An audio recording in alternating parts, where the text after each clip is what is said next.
दोस्तों सभी बैंक खाता वालों के लिए 4 बड़े अपडेट सामने निकल कर आ रहे हैं। पहला तो भारतीय रिजर्व बैंक ने एमपीसी मीटिंग में आज रेपो रेट में एक बार फिर से कटौती की है, तो अब बैंकों से लोन लेना, कर्ज लेना सस्ता होगा। आरबीआई की तरफ से लगातार ये दूसरी बार रेपो रेट में कटआउट देखने को मिला है दोस्तों। अभी रेपो रेट को घटाकर 6% कर दिया है, तो बैंकों के लोन सस्ते होंगे, जिससे आपकी हर महीने की लोन की ईएमआई यानी हर महीने की जो किस्त आती है वो भी कम आएगी। आज रिजर्व बैंक ऑफ इंडिया यानी आरबीआई की तरफ से रेपो रेट में 0.25% तक की कटौती की गई और जो रेपो रेट पहले 6.25% था, अब वो 25 बेसिस पॉइंट और घटकर 6% ही रह गया है। हाल ही में आपको पता होगा, इससे पहले इस साल फरवरी में भी आरबीआई ने रेपो रेट में 0.25% तक की कटौती की थी, तब 6.5% से रेपो रेट घटकर 6.25% आ गई थी, है ना। रेपो रेट क्या होती है, मैंने आपको कई बार इसके बारे में बताया भी है। जैसे हम बैंकों से लोन लेते हैं, बदले में बैंक हमसे एक निश्चित रेट पर ब्याज दर वसूलते हैं, तो ठीक ऐसे ही जब बैंकों को पैसों की जरूरत होती है तो बैंक भी आरबीआई से लोन लेते हैं। तो जिस रेट पर आरबीआई बैंकों को लोन देता है ना, वो रेट रेपो रेट कहलाती है, समझ रहे हो। तो जाहिर सी बात है, आरबीआई से अब बैंकों को सस्ता लोन, सस्ता पैसा मिल पाएगा, तो बैंक भी अपने ग्राहकों के लिए मतलब थोड़ा बहुत लोन की ब्याज दरों में कटौती कर देते हैं। तो अब देखिए रेपो रेट के घटने से क्या बदलाव आएगा, ये मोटा मोटी आप कैलकुलेशन देख सकते हैं। रेपो रेट में 0.25% की कटौती पर ईएमआई और लोन पर क्या असर पड़ेगा। मान लीजिए 20 लाख रुपए तक का लोन आपने 20 साल तक की अवधि के लिए लिया हुआ है, जिसकी ब्याज दर अभी 9% है, तो हर महीने के इस हिसाब से आपकी ईएमआई 17,995 आती है, राइट। लेकिन ये रेपो रेट में कटौती के चलते अब आपकी ईएमआई हर महीने की 17,674 ही आएगी और जो आपको टोटल रकम 43,18,000 चुकानी थी, वो 42,41,000 ही चुकानी होगी। मतलब थोड़ा बहुत फर्क पड़ेगा और लोन के अमाउंट पर। इसी तरह से आप 30 लाख का एग्जाम्पल भी देख सकते हैं। और बाकी दोस्तों बैंक खाता वालों के लिए कुछ और इंपोर्टेंट अपडेट्स भी हैं। जैसे देखिए, पर्सन टू मर्चेंट पेमेंट की लिमिट अब खुद तय करेगा एनपीसीआई। इसकी लिमिट को 1 लाख के बराबर किया जाएगा। वहीं अब अगर आपको पेंशन देने में देरी हुई तो बैंकों की तरफ से 8% ब्याज हर जाने के रूप में भी दिया जाएगा। 1 मई से एटीएम से पैसा निकालना भी महंगा होगा। ये सभी अपडेट को भी मैं आपको विस्तार में बताऊंगा। फिलहाल देखिए, आप आरबीआई गवर्नर ने आज एमपीसी मीटिंग के दौरान 8 बड़ी बातें कही। सबसे पहले तो कमेटी ने सर्वसम्मति से रेपो रेट में 0.25% घटाकर 6% करने के पक्ष में वोट किया। दूसरा, कमेटी ने अपना रुख न्यूट्रल से बदलकर अकोमोडेटिव करने का फैसला किया। तीसरा, ट्रेड फ्रिक्शन के कारण ग्लोबल ग्रोथ पर असर पड़ने की वजह से डोमेस्टिक ग्रोथ भी बाधित होगी। चौथा, हायर टैरिफ का एक्सपोर्ट पर भी प्रभाव पड़ेगा, मैन्युफैक्चरिंग एक्टिविटी में भी सुधार के संकेत है। पांचवा, क्रूड ऑयल की कीमतों में गिरावट की वजह से महंगाई को कंट्रोल रखने में मदद मिलेगी। छठा, कंज्यूमर से मर्चेंट यूपीआई ट्रांजैक्शन की लिमिट पर फैसला करने का अधिकार एनपीसीआई को देंगे। मौजूदा समय में ये पर्सन टू मर्चेंट पेमेंट की लिमिट 2 लाख रुपए है, इसको 1 लाख रुपए तक किया जाएगा। इस अपडेट के बारे में विस्तृत जानकारी आपको अभी बताता हूँ। और 8वां पॉइंट ये है, गोल्ड लोन को लेकर भी नई गाइडलाइंस जारी करेगा आरबीआई जल्दी।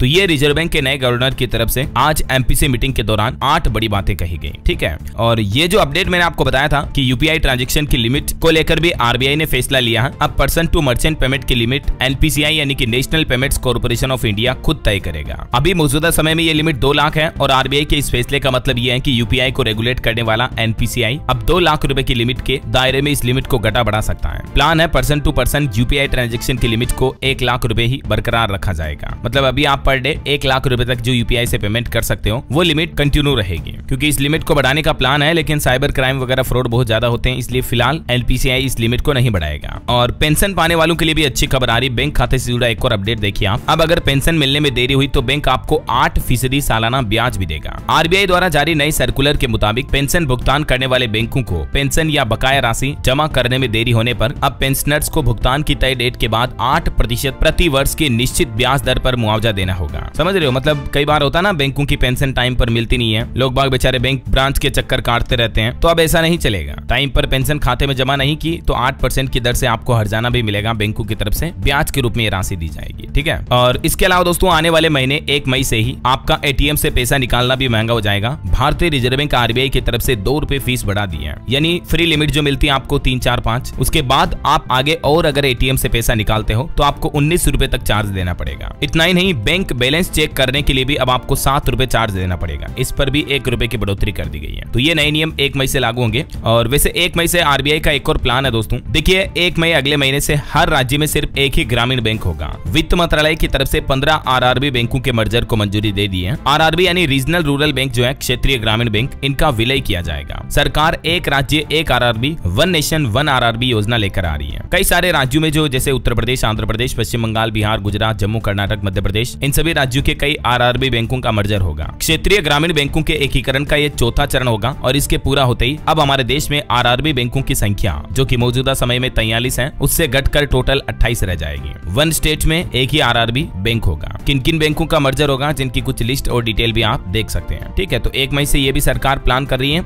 आरआरबी का मतलब तो आप समझ गए ना, जैसे बड़ौदा क्षेत्रीय ग्रामीण बैंक वगैरह, इस तरह के कई सारे बैंकों का विलय किया जाएगा, है ना। इसके अलावा रिजर्व बैंक का एक और प्लान है। 10 और 500 रुपए के नए नोट जल्द ही जारी होंगे। हालांकि ये नोट बिल्कुल पुराने जैसे ही होंगे, बस इनमें फर्क इतना होगा कि इन नोटों पर आरबीआई के नए वर्तमान गवर्नर संजय मल्होत्रा के हस्ताक्षर होंगे। और आरबीआई द्वारा जारी एक नोटिस में ये भी कहा गया है कि जो पुराने नोट हैं वो भी चालू रहेंगे। नोटों में किसी भी तरह का डिजाइन या सुरक्षा फीचर में बदलाव नहीं किया गया, बस केवल आरबीआई के नए गवर्नर के हस्ताक्षर होंगे। जो अपन देखते हैं ना महात्मा गांधी के राइट साइड में, मैं धारक को 500 रुपए अदा करने का वचन देता हूँ, यहाँ पर आरबीआई गवर्नर के साइन होते हैं। तो ये साइन अब नए गवर्नर के होंगे। ठीक है, और वहीं दोस्तों हमारे देश में जीडीपी ग्रोथ और महंगाई दर पर भी रिपोर्ट आ रही है। FY26 यानी फाइनेंशियल ईयर 2026 में भारत की जीडीपी ग्रोथ को 6.7% से घटाकर 6.5% कर दिया है, कई सारे सर्वे एजेंसियों और आरबीआई ने भी। और महंगाई पर भी एक राहत भरी खबर है। FY26 के लिए महंगाई दर का अनुमान भी 4.2% से घटाकर 4% कर दिया है। तो कहीं ना कहीं जीडीपी ग्रोथ थोड़ी स्लो रहेगी, लेकिन अच्छी बात यह है कि इसके साथ साथ महंगाई भी कंट्रोल में रहेगी। हालांकि अभी तो अमेरिका,